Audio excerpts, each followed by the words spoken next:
जनवरी 2026 से लेकर जून 2026 तक 554 ऐसा हत्या हुआ अपने भारत में, जिसमें 322 हस्बैंड मारे गए हैं और 232 वाइफ मारी गई है। कोई हस्बैंड पहाड़ से नीचे गिरा दिया गया, कोई ड्रम में पैक किया गया, कोई सांप से कटवाया गया, तो कुछ अन्य प्रकार की मौत हुई। उसी में अगर औरत को भी देखा जाए तो बहुत ही बेरहमी तरह से मार दिया गया, किसी को फ्रिज में बंद कर दिया गया, तो कुछ जज रहते हुए भी अपनी बहू को मार दिया। तो क्या हमारे भारत में इस बढ़ती जनसंख्या को, हस्बैंड और वाइफ के बीच में ये बढ़ती दरार को देखकर क्या समझ में आता है?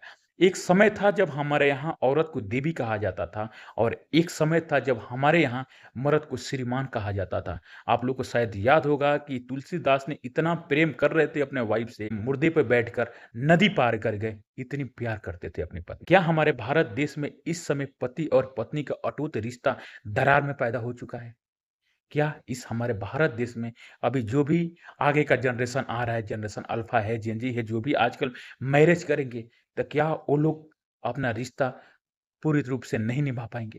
ये सबसे बड़ा सवाल पैदा होता है हमारे भारत देश में कि क्या हम लोग, जो हमारे माता-पिता, दादा-दादी को हम लोग देख के आए हैं, साथ में रहना, साथ में रिश्ते निभाना, क्या अब हमारे भारत देश में आने वाला 10, 15, 20 साल में देखने को नहीं मिलेगा?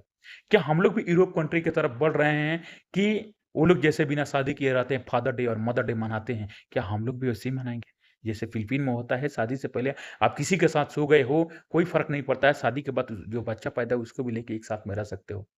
ये प्रूफ़ है, गूगल पे आप चेक कर सकते हैं। आप लोग क्या लगता है? आप लोग कमेंट बताएँ, क्या हमारा भारत देश 2047 आते-आते इतना विकसित हो जाएगा कि हम लोग शादी करने का भी ज़रूरत नहीं रहेगा? लड़की अपनी मर्ज़ी से और लड़का अपनी मर्ज़ी से हो जाएगा?